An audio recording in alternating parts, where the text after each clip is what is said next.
The phone rang at 6:47 the morning. I was already awake, sitting at my small kitchen table in my Calgary apartment, drinking instant coffee and watching the gray November sky lighten over the industrial park across the street. 23 years as a maintenance supervisor at an oil refinery had taught me to wake before dawn. Old habits. I didn't recognize the Toronto area code. Is this David Morrison? A woman's voice, professional, careful, speaking. Mr. Morrison, this is Jennifer Caldwell from Whitmore & Associates. I'm calling regarding the estate of Patricia Ann Morrison. I understand you were her former husband? My hand tightened on the phone. Patricia. The coffee suddenly tasted like ash in my mouth. I was. A long time ago. I'm very sorry for your loss, Mr. Morrison. Mrs. Morrison passed away last Tuesday. The funeral is this Saturday at 11 a.m. at St. Michael's Cathedral in Toronto. As executor of her will, I'm required to inform you that your presence has been specifically requested at the reading of the will, which will take place immediately following the service. I stared at the phone like it had just spoken in ancient Greek. Patricia wanted me at her funeral? Patricia, who hadn't spoken to me in 19 years? Patricia, whose last words to me had been delivered through her lawyer, along with divorce papers that left me with nothing but my truck and my work boots? Mr. Morrison? Are you still there? Why would she want me there? A pause. I'm not at liberty to discuss the contents of the will over the phone, but Mrs. Morrison was very specific. She requested your presence, and she requested that you hear the will read in person. Will you be able to attend? I looked around my apartment. 400 square feet, furniture from Value Village, a hot plate because the stove didn't work and the landlord wouldn't fix it. The view of the oil refinery where I'd worked for 2 decades, where I'd been passed over for every promotion, where younger men called me Old Dave and asked me to fetch things. What business did I have at Patricia Morrison's funeral? Patricia, who'd become CEO of Tech North Solutions. Patricia, whose face I'd seen in business magazines at the grocery store checkout. Patricia, who'd built a $200 million company while I changed air filters and unclogged drains. Mr. Morrison, I'll be there. I hung up and sat very still, watching the steam rise from my coffee. The last time I'd been in Toronto was 19 years ago, March 2005. The day Patricia's lawyer had handed me the divorce papers in a glass tower downtown, in an office that cost more per month than I made in a year. The day I signed away everything we'd built together, walked out onto Bay Street in the rain, and took the overnight Greyhound back to Calgary with $3,200 in my bank account and nowhere to live. I hadn't seen my son Marcus since he was 19. Now he was 38. A corporate lawyer himself, I'd learned from the internet. Partner at some Bay Street firm. Engaged to a woman named Stephanie Chen, a surgeon. Their engagement photos had been in Toronto Life magazine 2 years ago. I'd bought a copy at the grocery store and kept it hidden in my desk drawer, looking at it sometimes when the loneliness got too heavy. Marcus looked just like Patricia. Same sharp cheekbones, same confident smile. In every photo, he looked like someone who'd never doubted himself for a single day. Someone who'd never known what it felt like to be invisible. I wondered if he even remembered me. The flight to Toronto cost $847, which was more than half my rent. I booked it anyway, along with 2 nights at a Holiday Inn near the airport. I pulled my only suit out of the closet, the same one I'd worn to my mother's funeral in 2018. It smelled like mothballs and regret. Saturday morning, I took the UP Express train downtown. The city had changed, glass towers everywhere. Construction cranes, people in expensive coats hurrying past with takeaway coffee that cost $8 a cup. I felt like a ghost haunting my own past. St. Michael's Cathedral was the kind of place Patricia would have chosen. Gothic, impressive, the sort of venue that said success even in death. I arrived 40 minutes early and sat in the last pew, watching people file in. CEOs, politicians, tech industry, people in designer black. Every person who walked through those doors looked like they belonged in that world of power and money. Then I saw him, Marcus. He walked down the center aisle with Stephanie on his arm. Custom-tailored suit, probably $5,000. Confident stride. He shook hands with people, received condolences with practiced grace. He had Patricia's presence, that ability to command a room just by entering it. He didn't see me. Or, if he did, he didn't recognize the old man in the cheap suit sitting in the shadows. The service was beautiful and impersonal. A minister who'd clearly never met Patricia read generic platitudes. A business partner gave a speech about her vision and leadership. Marcus stood at the pulpit and delivered a eulogy about a mother who'd sacrificed everything for her son, who'd built an empire while raising him alone, who'd shown him what strength and determination looked like. I sat in the back and said nothing. After the service, people gathered in the cathedral's reception hall. I stood near the wall, drinking weak coffee from a paper cup, watching Marcus network even at his mother's funeral. He moved from group to group, always saying the right thing, always in control. Then he saw me. I watched the recognition move across his face. Confusion first, then something harder. He excused himself from the group he was with and walked over. Up close, he looked even more like Patricia. Same gray-green eyes, same way of looking at people, like he was calculating their net worth. David Morrison. He didn't call me Dad. I'm surprised you came. Your mother requested it. Did she? It wasn't a question. His jaw tightened. That's interesting, considering you abandoned us 19 years ago. The words hit like a physical blow, but I kept my face neutral. I'd had 19 years to build up scar tissue. I didn't abandon anyone, Marcus. Really? Because I remember coming home from university for spring break and finding Mom crying in the kitchen. I remember her telling me you'd left, that you'd taken money from the company, tried to extort her, and when she wouldn't give in to your demands, you walked away. I remember her working 18-hour days to save the company you nearly destroyed. So forgive me if I don't have a warm, fuzzy feeling about your presence here. Each word was precise, delivered like closing arguments in a courtroom. I wondered how many times he'd rehearsed this speech in his head over the years. That's what she told you? That's what happened. He leaned closer, his voice dropping. Let me be very clear about something, David. You won't get a penny from her estate. Whatever you're hoping for, whatever delusion brought you here, forget it. Mom's lawyers made sure of that years ago. Every asset is protected. You'll leave here with exactly what you deserve. Nothing. Stephanie appeared at his elbow, touching his arm gently. Marcus. Miss Caldwell is ready to begin. He straightened his tie. We're done here. They walked away. I stood there with my paper cup of terrible coffee, feeling every one of my 64 years, and followed them to the conference room. The reading took place in a wood-paneled room that smelled like furniture, polish, and old money. 23 people sat in leather chairs around a massive oak table. Board members, executives, Patricia's sister Caroline, Marcus, and Stephanie. I was directed to a chair near the back, separate from the main group. Jennifer Caldwell, the lawyer I'd spoken to on the phone, was younger than I expected. Mid-30s, dark suit, the kind of careful competence that came from handling very wealthy clients. She had several folders in front of her and a laptop open beside them. Thank you all for coming, she began. I know this is a difficult time.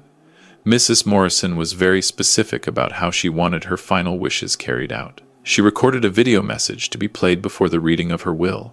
If everyone is ready, she turned the laptop around. Patricia appeared on screen. She looked older, thinner. The cancer had taken its toll, but her eyes were the same sharp gray-green, and her voice still had that CEO command. If you're watching this, I'm gone. Patricia spoke directly to the camera. To my colleagues, my board, my friends, thank you for everything. To my sister Caroline, thank you for always being there. To Marcus, she paused, and something shifted in her expression. To my son, I need to tell you some things you don't know. Things I should have told you years ago but didn't have the courage to face while I was alive. You're going to hear things today that will change how you see me, how you see your father, how you see yourself. Marcus leaned forward slightly.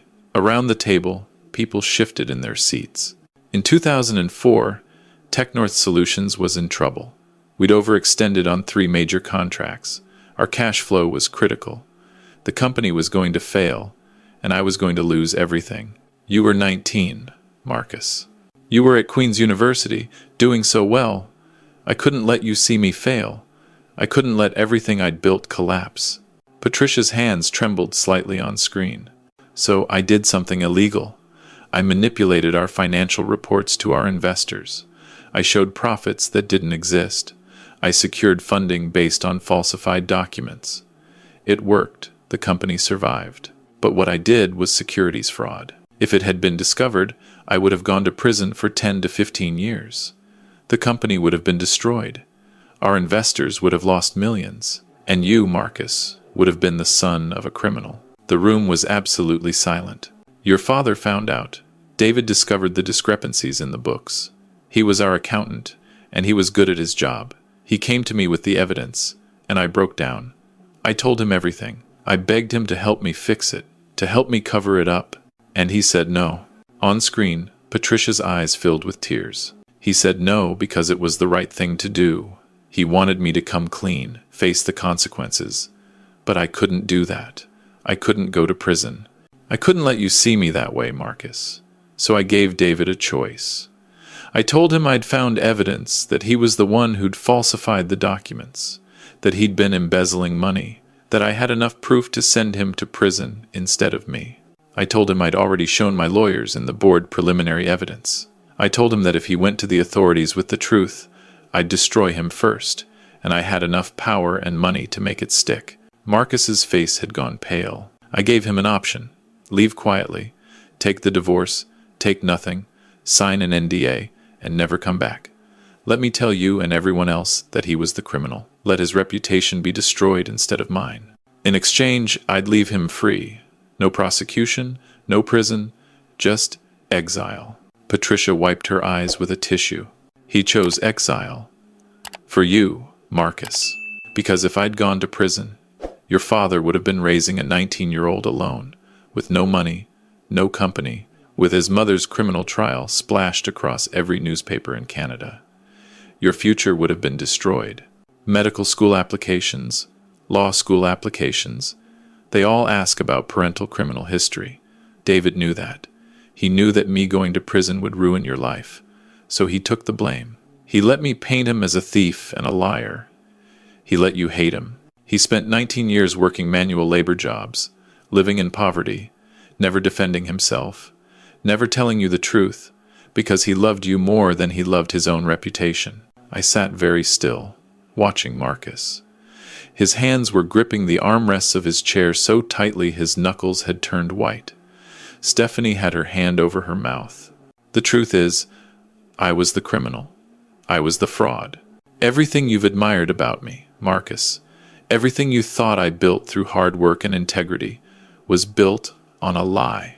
And it was sustained by destroying a good man who didn't deserve what I did to him. Patricia leaned toward the camera. I've lived with this guilt for 19 years. I became successful, yes. I built the company into something worth $200 million. But every success felt hollow because I knew the price. I knew what I'd done to David, what I'd taken from him, what I'd made you believe about your own father. I was too much of a coward to tell you while I was alive, Marcus. I was afraid you'd hate me, afraid you'd see me for what I really was. So I'm telling you now, when I can't face the consequences. And I'm sorry. I'm so desperately sorry. The video ended. The room was silent, except for the sound of someone crying softly. I looked up and saw it was Caroline, Patricia's sister. She was staring at me with horror and sympathy. Jennifer Caldwell cleared her throat. There's more to the will, but I think we should take a moment. Marcus stood up abruptly, his chair scraping against the floor.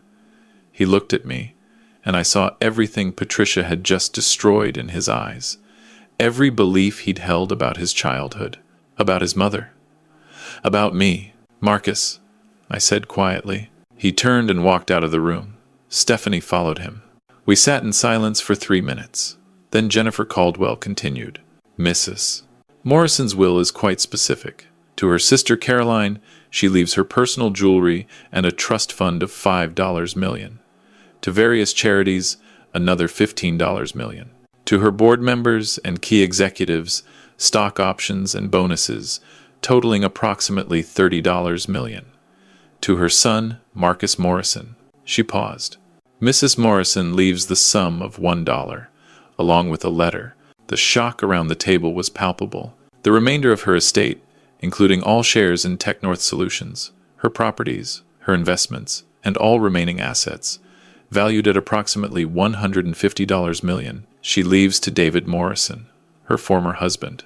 Additionally, she established a legal team to prepare a full exoneration of Mr. Morrison, including signed confessions and documentation of the fraud she committed in 2004. She has requested that these documents be filed with the appropriate authorities to clear his name from any and all accusations.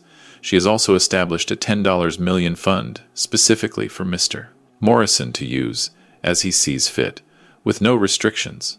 I couldn't breathe. Jennifer turned to me. Mr. Morrison, there's a letter for you as well. She handed me an envelope. My hands shook as I opened it. David, no amount of money can give you back the 19 years I stole from you.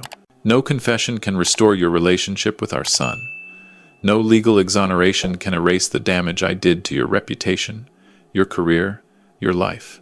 But I can give you this: financial security, the truth on record, the company you helped build, that you should have shared in all along. I know you'll use it better than I did. You'll use it with integrity. You'll help people. You'll do good things. I'm sorry isn't enough. It will never be enough. I hope someday Marcus understands what you sacrificed for him. I hope someday he can forgive both of us. Me for what I did, and you for not telling him the truth sooner. You deserved so much better than what I gave you. Patricia. I sat there holding the letter, feeling the weight of 19 years pressing down on my chest. Around the table, people were whispering, staring at me. Caroline was crying openly now. Someone touched my shoulder. I looked up to see Marcus standing there. His face was red, tears streaming down his cheeks. I'm sorry, he choked out. Dad, I'm so sorry. I didn't know. I thought. God, I thought you abandoned us. I thought you were the monster. I said such terrible things to you in the hallway. I've spent 19 years hating you for something you didn't do, and you never once tried to defend yourself. Why didn't you tell me? I stood up slowly, my joints aching. I was an old man, 64 years old, with a bad back and hands that hurt from 2 decades of manual labor. Because your mother was right, I said quietly. If she'd gone to prison, your future would have been destroyed. You wouldn't have gotten into law school. You wouldn't have this career. You wouldn't have this life. I couldn't let that happen to you. You were my son. I am your son. He was sobbing now. I am your son, and I called you David. I told you that you'd get nothing. I said you abandoned us. How can you even look at me? I pulled him into a hug. He was taller than me now, broader, but he collapsed against my shoulder like he was 9 years old again. Because you're still my son, I said. That never changed. Not once.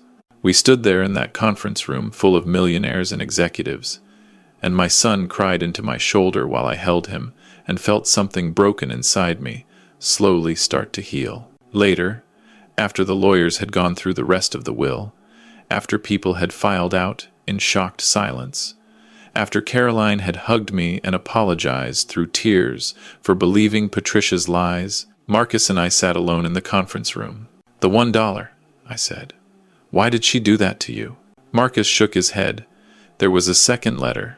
For me. He pulled it out of his pocket. She said she wanted me to understand what you felt like. Walking away with nothing. Watching someone else have everything you should have shared. She said it was my punishment for believing her lies, for treating you the way I did, for never once questioning her version of events. She said maybe losing the inheritance would teach me to value people over money, the way you always had. That's cruel. No, he wiped his eyes. It's fair. I don't deserve her money. You do. You earned it. You paid for it with 19 years of your life. Marcus. Dad. He said the word like he was testing it out, seeing how it felt. Can I call you that again? You never should have stopped. We sat in silence for a while. Then Marcus asked, What are you going to do? With all that money? I thought about my apartment in Calgary, the refinery, 23 years of maintenance work, the loneliness, the cheap coffee and the used furniture, and the view of industrial buildings. I don't know, I admitted. I never imagined having anything again. Well, Marcus smiled slightly, though his eyes were still red. You've got time to figure it out, and if you want, I'd like to help. I'd like to be part of your life again, if you'll let me. I have 19 years to make up for. I looked at my son, really looked at him. He had Patricia's face, but his grandmother's eyes. Morrison eyes. My eyes. I'd like that very much. We left the cathedral together, as the sun was setting over Toronto. The city lights were coming on, reflecting off the glass towers. Marcus put his arm around my shoulder. Stephanie wants to meet you properly, he said. Maybe we could have dinner? Nothing fancy. Just family. Family. I'd forgotten what that word felt like. I'd love that, son. We walked down Bay Street, past the tower where I'd signed the divorce papers 19 years ago, past the life I'd lost and the life I was getting back. The November air was cold, but I didn't feel it. For the first time in 19 years, I felt warm. 3 weeks later, I was sitting in a lawyer's office in Calgary, signing the papers to donate $50 million to establish the Morrison Foundation for wrongfully accused. I'd spent the last weeks reading about people like me, people who'd been blamed for things they didn't do, who'd lost years of their lives to false accusations, people who had no voice, no power, no money to fight back. I could give them that now. Marcus had flown out to be there for the signing. He'd also quietly started legal proceedings to have his name changed to Marcus Morrison Chen after his marriage. Morrison first, he'd told me, so everyone knows whose son I am. The foundation would provide legal support, financial assistance, and advocacy for people fighting to clear their names. It would fund investigations, pay for lawyers, support families. It would be Patricia's money, finally doing some good. I kept $20 million for myself. Enough to live comfortably, to never worry about money again. Enough to help Marcus and his future children. Enough to finally rest. The rest, everything else, went to causes Patricia would have hated. Support for whistleblowers, ethics in business programs, scholarships for kids whose parents were incarcerated. I bought a modest house in Calgary with a view of the mountains instead of the refinery. I retired from the maintenance job. I started seeing a therapist to work through 19 years of trauma and loneliness. And every Sunday, Marcus called me, just to talk. About work, about Stephanie, about their wedding plans, about everything and nothing. On Christmas Eve, he flew out with Stephanie to spend the holidays with me in my new house. We made dinner together, the three of us in my kitchen, and it felt like coming home. As we sat around the table, Marcus raised his glass. To second chances, he said. To the truth, Stephanie added. I looked at my son and his beautiful fiancée, at the life I'd thought I'd lost forever, at the family I was getting back piece by piece. To love, I said quietly, even when it costs everything. We drank together as snow fell outside the window, and I thought about Patricia, about the woman I'd loved, who'd betrayed me, who'd destroyed me, who'd finally, in the end, tried to make it right. It wasn't enough to erase 19 years. It never could be. But it was enough to start healing. It was enough to forgive. And sometimes, that's all we get. The chance to start over. The chance to rebuild. The chance to be seen for who we really are, instead of who people thought we were. I'd spent 19 years invisible. Now, finally, I was seen. And that was worth more than any inheritance.